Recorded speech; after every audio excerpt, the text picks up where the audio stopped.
How are you? How to beat every trap in Saw 3. We're just cranking these Hey out. guys, welcome back to the channel. Hello. We've looked at how to beat the first two Saw movies. Yes, sir. So when I started watching Saw 3, I felt pretty confident. However, I quickly realized that not every trap here is beatable. Most of them are, but the first two either require specific knowledge that the people in the trap don't have, or you can Really? only do so much to increase your odds of survival. Huh. And it's not because the traps are set up carefully and plan out well, but because they're completely rigged. The people in them weren't meant to survive at all. But let's get started and find out which traps you can beat. So they completely rigged this. Starts out pretty much exactly. But let's get Wait. started and find out which traps you can beat. Okay. Saw 3 starts out pretty much exactly where Saw 2 left off. Right. Dave Matthews is alone in a dark dungeon where Amanda left him to die. He realizes he's chained to a pipe by his ankle, similar to how the people in the first movie First one, were. yeah. Then he notices the saw and gets that he's meant to cut off his own foot, but that's not really an option for him.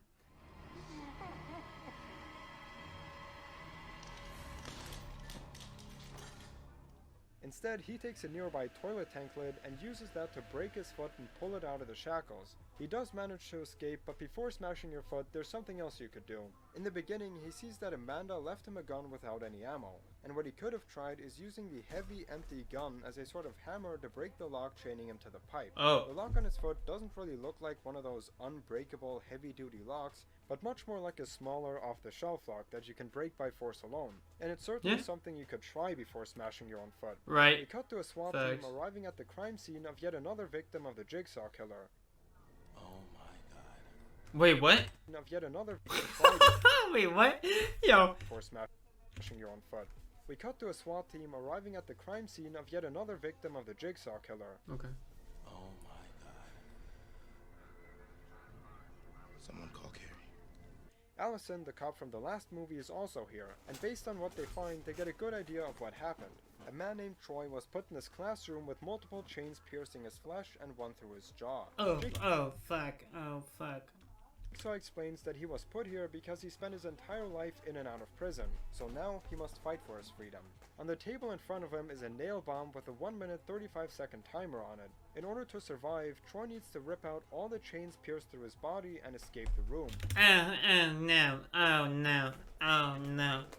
However, one thing he isn't told is that the trap is nearly impossible to beat.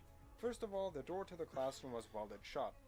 The aim of Jigsaw's game was to get out before the bomb went off, then why was the door welded shut? The guy couldn't get out if he wanted to. And one of the rings goes through his mouth. So to remove it, you'd have to pull out your entire jaw, which you can't do because you'd die of the blood loss. So survival is not only highly unlikely, but also virtually impossible. With that being said, there are things you could try to slightly improve your odds. You could remove all the rings from your upper body and reach left and right to get chairs and tables and throw it at the bomb. This might sound kind of strange, but what could happen is that the jar falls off the table and breaks, which means that the nails inside roll all over the place, and once the explosive goes off, fewer nails function as projectiles. You would also be covering the bomb with furniture. This adds resistance, which slows down the nails. Then, if you ripped out all the 6 necessary chains, you could lie on the floor with your legs facing the bomb. That way you not only minimize the area where you could be hit, but you do the best you possibly can to protect your head. But again, survival is highly unlikely, because this trap wasn't meant to be beaten in any way. Troy ends up removing all the chains except for the one in his jaw, but the bomb goes off Oh! and tears him to shreds.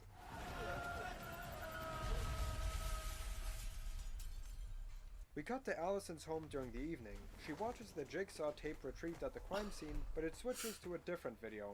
It shows security camera footage of her apartment, and it's a live feed. She tries looking for the camera, but gets kidnapped by someone. A few hours later, she wakes up chained to a device while hanging off the floor. The TV in the room turns on and reveals that she's here because, as a police officer, she dedicates her life to protecting society from Imagine. Fuck, bro. deranged serial killers, which in Jigsaw's eyes means that she's not appreciating life? Wait, what? Serial killers, which in Jigsaw's eyes means that she's not appreciating life? She's probably just here because John needs to get rid of her. Here, Allison has 1 minute to retrieve the key to the trap from a beaker full of highly corrosive acid. After struggling to free herself, she reaches into the beaker and actually manages to get the key. But even though she played by the rules, the lock doesn't open.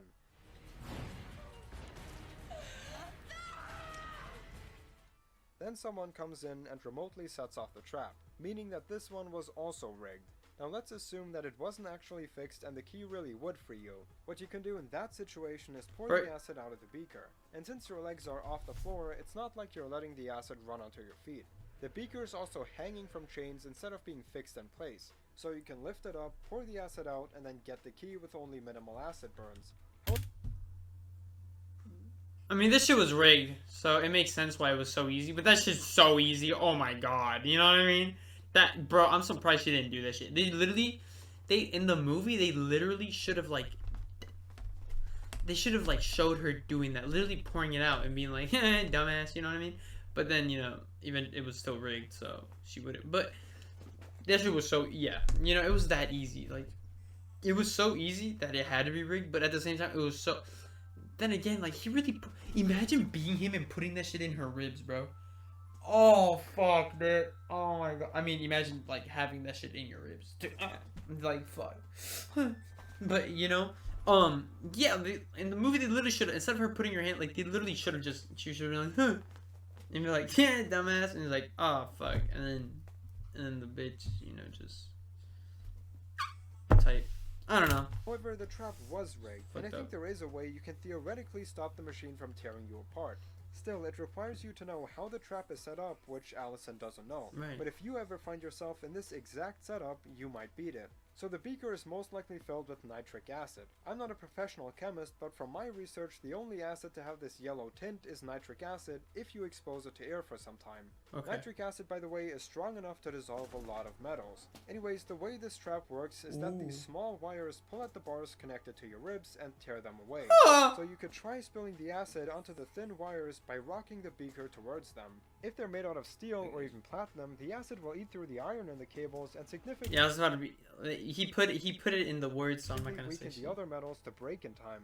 Since the acid is powerful enough to dissolve this key in a matter of seconds, it could do the same to the wire. That way, once the person comes in and activates the trap, the wires would break and not pull anything away from your body. But the killer is still in the room and is probably wondering why the trap didn't fling your body in half. But from there on, you're on your own, because I'm all out of ideas. Soon after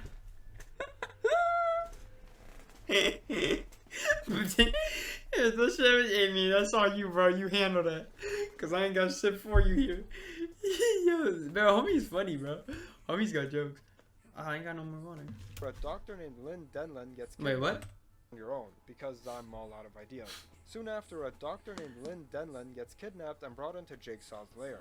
We see that Amanda kidnapped her. She brings Lynn to a room with John Kramer where she's supposed to treat his Wait, who? Who's this? Who? Dr. Yo, named Lynn hello? Denlin gets kidnapped and brought into Jigsaw's lair. We see that Amanda kidnapped her. She brings Lynn to a room with John Kramer where she's supposed to treat his brain tumor. But it's not that simple, because even this is turned into a trap.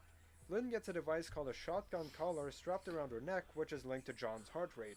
The second that heart rate monitor flatlines, or you move out of range, an explosion will go off in that collar. The shotgun collar is beatable because it has a few significant weak points which you can exploit, but we'll get back to this one later, because it becomes much more important at the end of the film. Now we see a man named Jeff waking up in a box which sits on top of a forklift. When he breaks out of the box, he falls down and knocks himself out. Here, if he notices it's shaking and has enough space to look out, he might want to first get a sense of his surroundings, especially since he has no idea where he is and how he got here. That way he wouldn't fall down and hit his head, which probably impaired his decision making and ability to beat the traps he encounters later on. He blacks out from the fall, and in a flashback we see that Jeff lost his son in an accident to a drunk driver. He was at a playground with his son when he got Oh wow, dude. Wow. Okay. Going back to the boxing, like, you know, you look out and I mean, I guess. I mean, I'm gonna give the guy the benefit of the doubt. You know, he was just trying to dip, but like thinking about it, yeah, I might have, you know, peeked out, or you know, I might have at least tried to peek. You know, been like, hey, yo, what, you know. But you know, benefit of the doubt, like, all right, nah, he just tried to get out, and then he you know, homie just fucking, you know, hit his shit. I don't. got Okay. run over. Wait, and the driver got away with it? What? Encounters later on. He blacks out from the fall, and in a flashback we see that Jeff lost his son in an accident to a drunk driver. He was at a playground with his son when he got run over. Now he's a man What? man filled with anger who neglects his daughter and only wants to get revenge on the man who killed his son. As he Wow. wakes back up, Jeff begins walking through the warehouse and goes into the first room, an ice-cold meat locker. There he finds a woman hanging from the ceiling with water hoses on poles to her left and right. In the corner of the room, he finds a tape which explains that she was the only witness to his son's accident, but refused to speak out against the driver. Jeff can either save her by getting the key to the chains that sits in between piping hot bars, or let her die by letting the water that sprays on her body freeze her to death. Oh. Initially, he wants to get his revenge and just watches, but as she slowly turns into a block of ice and screams for help, Jeff chooses to get the key from the bars.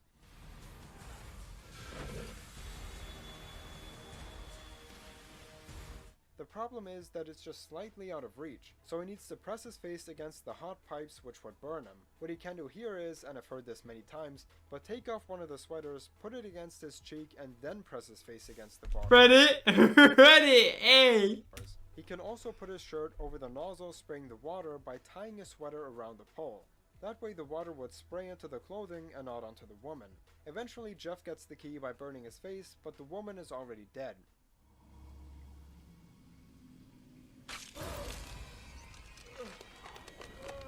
He leaves and enters the next room. Here he finds the judge that Hey, what you gonna do? gave the drunk driver only 6 months in prison. The tape explains that once again he can choose to save the judge by burning his son's toys that Jeff held onto for a long time. If he does this, he will find the key among the ashes of the stuffed animals, or he can simply let him die. In this room, pigs are brought in and shredded to a liquid. This chunky fluid then goes into the big tub the judge is lying in.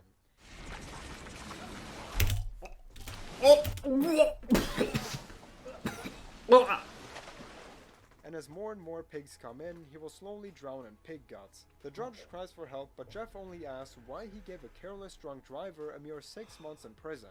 But as the judge drowns and begs him not to become like the killer and let people die in front of him, Jeff goes downstairs and looks at his son's possessions. It's a tough decision for him, but he burns his son's stuffed animals to get the key. And we see that even though there's no physical pain, Jeff does pay an emotional price.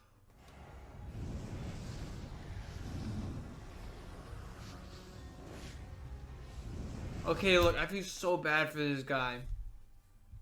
But there had, he had to have done something too, I right? He gets the key out of the ashtray and frees the judge. This one was fairly tough to cheat. One possibility is that you can try to rip or lift the pigs off the chain, since there can't be unlimited pigs there. And they don't look like they're that tightly secured, as they pretty much fall off at the lightest touch of this mechanism. You can also do this, which is very speculative, but if it works, the entire trap would break. Take different things in the room, like the pallets, this wheelbarrow, I wouldn't have touched that pig. I'm gonna keep it a buck with you. or the empty barrel, and hang it on the hooks that run on the chain. What could happen is that they jam up or potentially even break the frame that lifts the pigs from the hook into the shredder. And they So just you're trying fall to break all this the way over box there? which releases the pigs. If it's broken, the pigs go by the shredder without falling in. Yeah. And if a giant metal barrel tries to go through this little opening, it could either break Just the clogs box it. or the barrel might stop the chain since there's just too much resistance. stop it, But yeah. Jeff manages to beat the trap himself, so he doesn't really have to cheat here.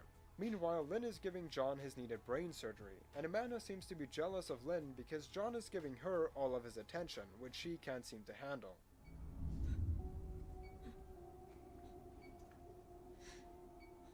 He also says that he's disappointed in Amanda because of the latest traps she set up. She was the one who put Troy and Allison into impossible traps, and they really weren't testing people's will to survive. She also killed Adam from the first movie, as well as Eric after he escaped his chains. She's just a murderer. I mean, John is also one, but Amanda even more so. Both Jeff and the judge then walk into the last room where they find the man Wait. Oh. Okay. No, this is a reaction video. I can't go back like that. Okay. who ran over Jeff's kid. The Wait, judge- huh? Jeff and the judge, she's just a murderer. Okay, I just went back, but I mean, John is also one, but Amanda even more so. Both Jeff and the judge... okay. So he's not. Okay, so homie's still like. All right, hear me out. He's still true to his craft. Listen, all right, because like he said, they were meant to escape those first 3 or whatever. And like homie's his traps, they did that. Hers though, they're just killing dudes, just like gruesomely. Y'all, you feel me? I feel like y'all feel me. So at least At least, okay? I'm not saying this shit good. No, please don't. No, but I'm just saying, you know, she's the one making up the fucked up. I mean, they're all fucked up. You know what? I'm gonna just shut up. I feel like you feel me. If you feel, you know, okay. Judge then walk into the last room where they find the man who Wait, what? Fuck me. as well as Eric after he escaped his chains. That's fucked up shit, man. Homie did what he had to do. He's just a murderer. I mean, John is also one, but Amanda even more so. Both Jeff and the judge then walk Jeff and the judge. Okay, homie, that kid died, and the judge that he saved. into the last room where they find the man who ran over Jeff's kid. The drunk driver himself, Timothy Young. Okay. This should have been the only. I mean, even drunk driving. You know. Somebody help me!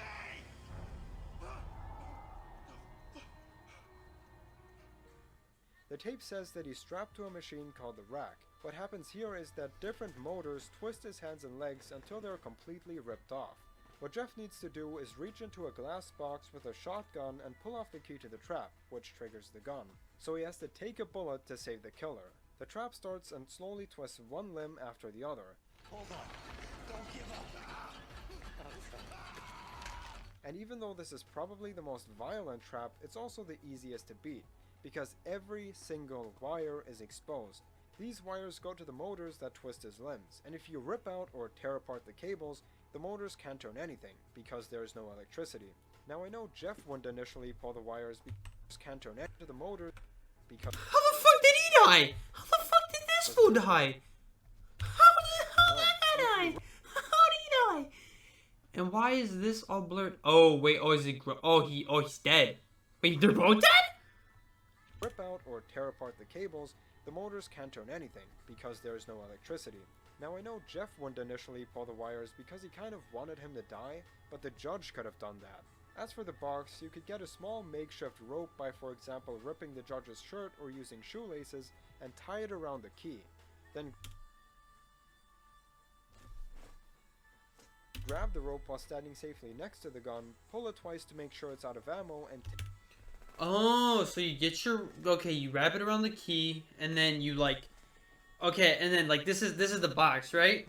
And then this is the edge of the box, and then this is where you put your hand. So you get the shirt, you wrap it around, and then you kind of, and then you this is the edge of the box. So then you pull it from this way, use this as like leverage or whatever. So when you pull it, like you actually yank, the shirt will actually pull. And, you're out of... Because you can just do this shit, obviously, but it's not distance that's the problem. The bullet's still going to reach. So you can do this kind of thing, and it's like... And he's saying you tug it a couple more times, and then, just make sure that shit blanks. Shooting blanks. take out the key.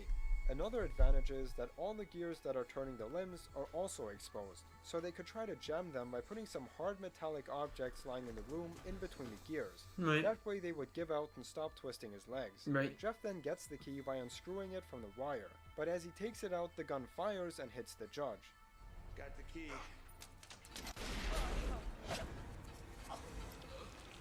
By the way, apparently nobody Oh, what? noticed that he got shot in the face from this side, then he turns and reveals that the wound is somehow on the other side. Either way, Jeff gets the key, but Tim is killed.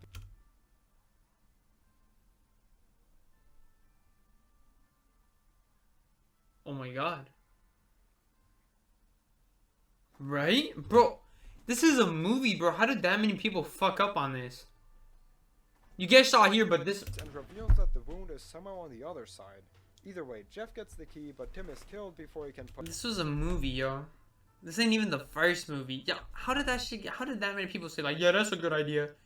You get shot here, but, this... it into the lock.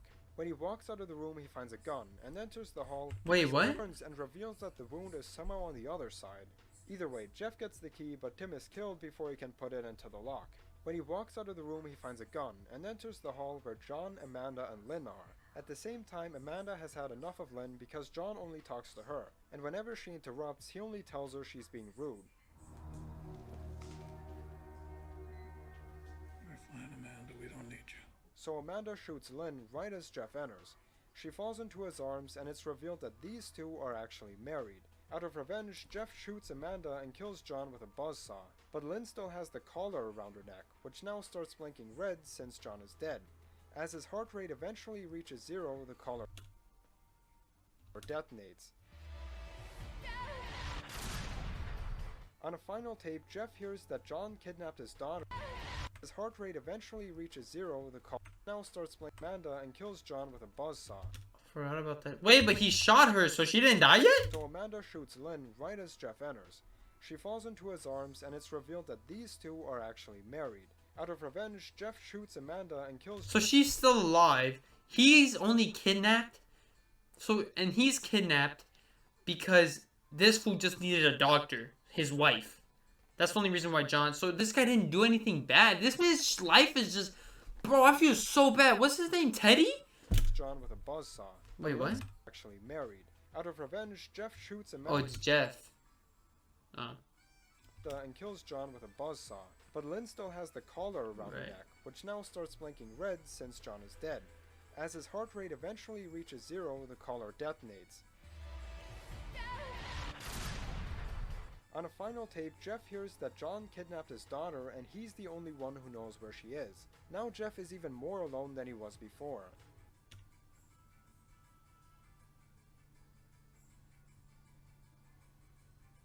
But let's look at how the shotgun collar could have been beaten. The main weakness with this one is that the hammers to the shells are completely accessible. The collar functions exactly like a regular shotgun. The shells have gunpowder in them, and when they're hit by the hammers, they fire the pellets inside. Wait, what? I don't know how to gun works. The shells have gunpowder in them, and when they're hit by the hammers, they fire the pellets inside. One thing both Jeff and Lynn could do is stuff the space in between the hammers and the shells so that once they get triggered, they would be blocked from firing. But the easiest way to beat this is earlier in the movie, because Amanda gives Lynn the option to kill her. I go for the neck, but I'm not the brain surgeon. Just do it quietly so John doesn't hear me die. She tries to be all cool and says that she can't kill her because John might hear it and could somehow get the power to get out of bed and disconnect his heart rate monitor. But he probably wouldn't do that because Lynn is more important to this game than Amanda. And ignoring all of that, Lynn should still kill her because Amanda is wearing the key to the collar. After she put the collar onto Lynn, she put on the key to the trap. In fact, she put it on right in front of Lynn. I have a family. Let me give you the simple version. You will keep him alive. So chop this crazy bitch's head off, get the key and unlock the collar. Then you can go back, call the cops and get John into jail. And even though Amanda warns her by saying that shaking the collar too much would detonate it, Lynn has been shaking it the entire time and nothing happened. I was also surprised when Jeff met Lynn and he didn't immediately ask about the giant collar. He just kind of ignores it until it's too late. If Lynn would have told him that if John's heart rate reaches 0, the collar is remotely detonated, Jeff could have worked on stuffing and jamming the hammers, or searching for the key. But at the center of the story is that Jeff needs to forgive all the people who have done him wrong. Then he could have saved everyone by acting quicker, and he would have gotten his wife and daughter back. But by getting his revenge, he's left even more empty and alone than he was before. Only by leaving the past and looking forward can everyone in this movie be saved. Except for Troy. And Allison. And Eric. But all the people in And Eric. Yo. Jeff's trial. And don't get me wrong, John and Amanda are still very crazy, but I'm just saying that's how Jeff could have saved them all. By the way, one of you guys had a great solution for how to beat the mask in the second movie. We looked at how placing a cinder block... Okay, so, that's a good lesson, don't hold grudges, I guess. Even though I'm kind of with Jeff, you know, it's kind of like, you know, right? That was crazy.